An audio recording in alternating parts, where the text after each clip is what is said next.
मनोविज्ञान का महत्वपूर्ण टॉपिक संवेगात्मक बुद्धि है। इसे इंग्लिश में इमोशनल इंटेलिजेंस कहते हैं। यह एक बुद्धि का प्रकार है। बुद्धि के मुख्य प्रकारों की जब हम बात करते हैं तो मूर्त बुद्धि, अमूर्त बुद्धि, सामाजिक बुद्धि के अतिरिक्त यह एक बुद्धि का महत्वपूर्ण प्रकार माना गया है। संवेगात्मक बुद्धि से तात्पर्य कह सकते हैं व्यक्ति द्वारा अपने संवेगों पर स्व नियंत्रण स्थापित करना, यानी व्यक्ति अपने संवेगों पर खुद नियंत्रण स्थापित कर पाता है तो वह संवेगात्मक बुद्धि के माध्यम से ही संभव हो पाता है। यानी व्यक्ति अपने संवेगों को उचित समय पर उचित रूप से प्रदर्शित करता है, वह संवेगात्मक बुद्धि ही उसकी मदद करती है ऐसा करने में। संवेगात्मक रूप से बुद्धिमान व्यक्ति संवेगों का सही समय पर एवं सही स्थान पर प्रदर्शन कर पाता है।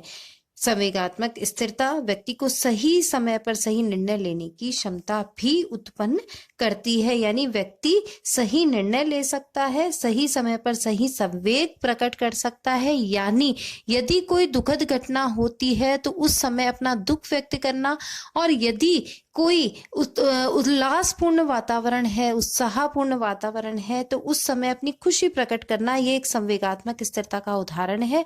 यानी संवेगों का उचित समय पर उचित रूप से प्रदर्शन करना। संवेगात्मक स्थिरता व्यक्ति को जीवन में सफलता प्राप्त करने के लिए बहुत आवश्यक है, क्योंकि व्यक्ति को संतुलित जीवन जीने के लिए, अपने वातावरण के साथ समायोजित होने के लिए संवेगात्मक स्थिरता या संवेगों का उचित प्रदर्शन आवश्यक है। संवेगात्मक बुद्धि मानव में संवेगात्मक स्थिरता को स्पष्ट करती है, यानी संवेगात्मक बुद्धि का ज्ञान प्राप्त करके या संवेगात्मक बुद्धि के माध्यम से मनुष्य में संवेगात्मक स्थिरता प्रकट हो सकती है। संवेगात्मक बुद्धि व्यक्ति को स्व अनुशासित करती है, यानी स्वयं पर नियंत्रण करना सिखाती है, स्वयं के मस्तिष्क पर नियंत्रण करना सिखाती है, स्वयं के संवेगों पर नियंत्रण करना सिखाती है। यह व्यक्ति को मर्यादित करती है और समायोजित करती है वातावरण के प्रति, अपने संवेगों के प्रति। जिन व्यक्तियों में संवेगात्मक या भावनात्मक बुद्धि की प्रधानता होती है, यानी कई व्यक्ति ऐसे होते हैं जिनमें संवेगात्मक बुद्धि स्थिर होती है और कई इनके विपरीत स्थिति होती है जिनकी संवेगात्मक बुद्धि स्थिर नहीं होती या इसकी न्यूनता पाई जाती है। तो जिन व्यक्तियों में संवेगात्मक या भावनात्मक बुद्धि की प्रधानता होती है उनमें तो संवेगात्मक स्थिरता होती ही है, वे वातावरण के साथ समायोजित हो ही जाते हैं, उचित समय पर अपने उचित संवेगों का प्रदर्शन कर पाते हैं, सही निर्णय ले पाते हैं। लेकिन इसके विपरीत जिन व्यक्तियों में संवेगात्मक व भावनात्मक बुद्धि नहीं होती है या उसकी प्रधानता नहीं होती या उसका अभाव पाया जाता है, तो ऐसे व्यक्ति संवेगात्मक रूप से अस्थिर माने जाते हैं। वे अपने संवेगों का उचित प्रदर्शन भी नहीं कर पाते, यानी अपने आप को प्रकट नहीं कर पाते, वे दुख और खुशी को प्रकट नहीं कर पाते या अपने क्रोध पर नियंत्रण नहीं रख पाते।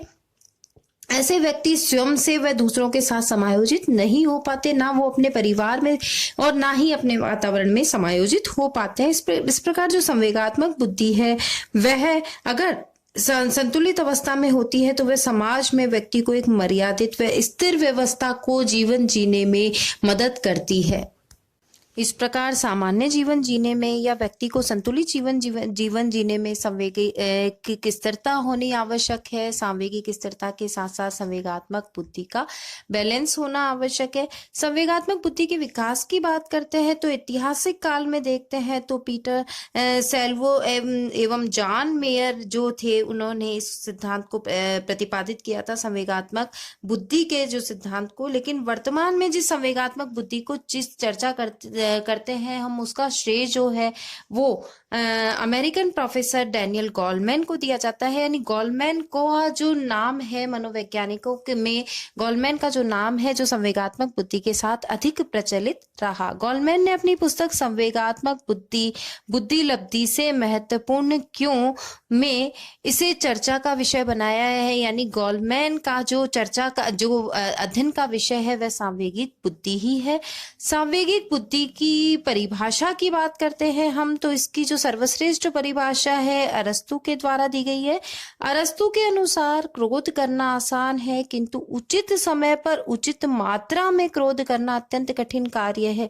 यानी क्रोध है जो सभी व्यक्तियों को आता है और सभी व्यक्ति उसको व्यक्त भी करते हैं, लेकिन अरस्तु जो है संवेगात्मक बुद्धि को परिभाषित करते हुए, व्यक्त करते हुए ये बताता है कि उचित समय पर, यानी सही समय पर और सही मात्रा में क्रोध करना बहुत ही मुश्किल होता है, बहुत कठिन कार्य है। इसलिए संवेगात्मक स्थिरता होना आवश्यक है। इसके साथ ही संवेगात्मक बुद्धि की विशेषताओं की हम बात करते हैं, characteristics of the emotional intelligence की हम बात करते हैं, तो संवेगात्मक बुद्धि की विशेषताओं में संवेगात्मक बुद्धि बालक को वैचारिक आदान प्रदान की शिक्षा प्रदान करती है। यानी जिस व्यक्ति का संवेगों पर नियंत्रण रहता है वह उचित समय पर उचित संवेगों का प्रदर्शन कर पाता है। उसका जो कम्युनिकेशन है, उसका जो संप्रेषण क्षमता है वो भी प्रभावी रहेगी, और ऐसा व्यक्ति सभी से अपना वैचारिक आदान प्रदान कर पाएगा या विचारों का आदान प्रदान करके, और वह समाज में या परिवार में या वातावरण में समायोजित हो जाता है। संवेगात्मक बुद्धि बालक को वातावरण के साथ समायोजन करना सिखाती है। यानी जिसमें संवेगात्मक स्थिरता होगी, संवेगात्मक संतुलन होगा, वैसा व्यक्ति वातावरण में पूर्ण रूप से समायोजित हो जाता है। संवेगात्मक बुद्धि व्यक्ति के व्यक्तित्व को प्रभावित करती है, क्योंकि इसका सीधा सा एग्जाम्पल है कि यदि व्यक्ति का संवेग पर नियंत्रण नहीं है, उचित समय पर वह उचित संवेगों का प्रदर्शन नहीं कर पाता, अपने क्रोध को अत्यधिक व्यक्त कर रहा है, या अपने दुख के भाव को प्रकट नहीं कर पाता, या अपने खुशी के या उल्लास के भाव को प्रकट नहीं कर पाता, तो ऐसे व्यक्ति का व्यक्तित्व पर जो प्रभाव पड़ेगा, क्योंकि व्यक्तित्व का जो आकलन होता है व्यक्ति के व्यवहार के आधार पर होता है, और व्यवहार जो है संवेगों से प्रभावित होता है। यानी संवेग व्यवहार को प्रभावित करेंगे और व्यवहार व्यक्तित्व को प्रभावित करेगा। तो इस प्रकार संवेगात्मक बुद्धि व्यक्ति के व्यक्तित्व पर प्रभाव डालेगी। संवेगात्मक बुद्धि का संतुलित विकास जीवन में सफलता प्राप्त करने के लिए आवश्यक है कि इमोशनल बैलेंस होना बहुत जरूरी है। जब तक कि अगर हमारा इमोशनल बैलेंस नहीं होता, संवेगात्मक संतुलन नहीं हो पाता, तो हम जीवन में सफलता प्राप्त नहीं कर सकते।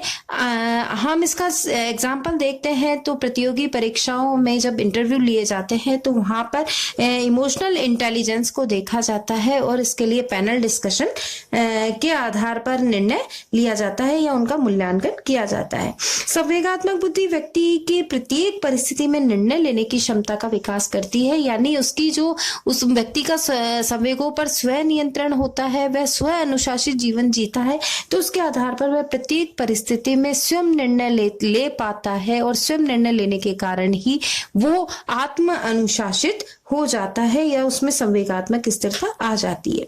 वह उसके व्यवहार में स्थिरता भी उत्पन्न करती है। संवेगात्मक बुद्धि है वो व्यवहार में स्थिरता उत्पन्न करती है, क्योंकि उसका जो है इमोशनल इनबैलेंस नहीं होता, संवेगात्मक अस्थिरता नहीं होती, इसके कारण उसके व्यवहार में स्थिरता होती है।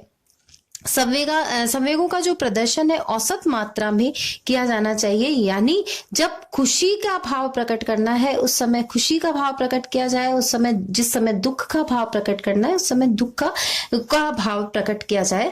तो इस प्रकार औसत मात्रा में प्रदर्शन करना चाहिए और वातावरण के अनुकूल संवेगों का प्रदर्शन करना चाहिए। उचित प्रदर्शन जो है संवेगों का वही संवेगात्मक बुद्धि पर निर्भर करता है। यदि किसी का इनबैलेंस है, संवेगात्मक अस्थिरता है, तो उसका कारण भी उसकी संवेगात्मक बुद्धि है, और यदि किसी का संतुलित है, संवेगात्मक संतुलन है, तो इसका कारण भी उसकी संवेगात्मक बुद्धि है। संवेगात्मक बुद्धि के अंतर्गत सकारात्मक संवेगों जैसे प्रेम है, हर्ष है, दया है आदि का उचित प्रयोग समाज के लिए लाभदायक है। यदि सकारात्मक संवेगों को हम प्रकट कर पाते हैं तो वह समाज के लिए लाभदायक है।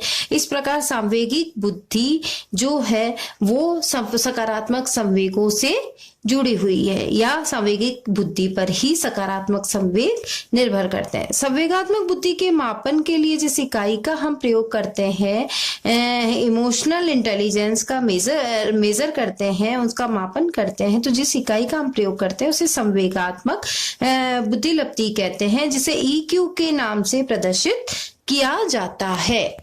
इस प्रकार हम कह सकते हैं कि संवेगात्मक जो बुद्धि है वह अपने उचित निर्णय लेने की क्षमता का विकास करती है, व्यक्ति का संतुलित विकास करती है, जीवन में सही निर्णय लेने की क्षमता का विकास करती है और व्यक्ति के जीवन में समायोजन करने हेतु से प्रेरित करती है। धन्यवाद।